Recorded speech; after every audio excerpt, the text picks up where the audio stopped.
Dublin, Caliph, wearing a red jumpsuit with his hands shackled, a fired Northwestern University professor facing a murder charge in Chicago briefly appeared in a California courtroom Monday, smiling at supporters who waved at him. Wyndham Latham, a microbiologist, was accused with another man in a Chicago arrest warrant in the fatal stabbing of Trenton James Cornell-Duranlo. The 26-year-old hairstylist's body was found July 27 in Latham's Chicago apartment. Latham, who was being held without bail in Alameda County, surrendered in Oakland Friday after being on the run for more than a week.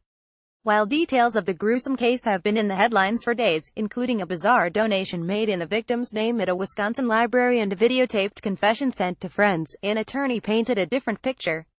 Attorney Kenneth H. Wine called the 42-year-old Latham a gentle soul and said the allegations run contrary to how he's lived his life. Since the beginning of this case, the defense has received dozens of calls and letters in support of Dr. Latham, from friends and colleagues who have known him for decades, Wine said in a statement. They all describe him in the same way, a kind, intelligent, and gentle soul, and a loyal and trusted friend. What he is accused of is totally contrary to the way he has lived his entire life. This undated photo released by the Alameda County, California, Sheriff's Office shows Wyndham Latham, an associate professor of microbiology at Northwestern University. Latham and Andrew Warren, an employee of the University of Oxford in Britain, were jailed in the San Francisco area in connection with the death of a young hairdresser in Chicago, police said. Latham faces a Monday, August 7, 2017 court appearance in the city of Pleasanton, California. Alameda County Sheriff's Office via AP Associated Press. Wine said Latham plans to plead not guilty and urged the public to withhold judgment until all of the facts of the case emerge.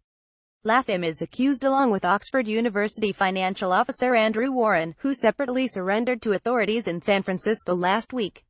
Warren, a British national, does not yet have an initial court date. He arrived in the U.S. days before the killing. Authorities have not discussed his relationship to the other men or a possible motive for the killing. Wine said that Latham came to the San Francisco Bay Area to see his closest friends and family members. Asked about Latham's mental state, Wine said he is fine. At least 5 friends appeared in court on Monday to support Latham, with some blowing kisses. They declined to comment. Latham was not formally arraigned Monday but waived extradition. Alameda County is assisting Illinois by beginning the process required for extradition. Chicago authorities now have 30 days to bring him back. Also Monday, Northwestern University said Latham had been terminated for the act of fleeing from police when there was an arrest warrant out for him.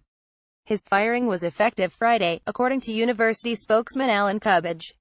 Latham, who had been a faculty member since 2007, continues to be banned from entering the Northwestern, which has campuses in Chicago and suburban Evanston. Cornell-Duranlo was a 26-year-old Michigan native who moved to Chicago last year. Police have said that he and Latham had a personal relationship but not elaborated. Authorities have said the attack on Cornell-Duranlo was so brutal that the blade of the knife believed to have been used in the stabbing was broken. When police found him had already been dead for at least 12 hours, Associated Press. Writer Kristen J. Bender in San Francisco and Sophia Tureen in Chicago contributed to this story. Follow Janie Har on Twitter at https://twitter.com/YaniAher. Copyright 2017 The Associated Press. All rights reserved. This material may not be published, broadcast, rewritten or redistributed.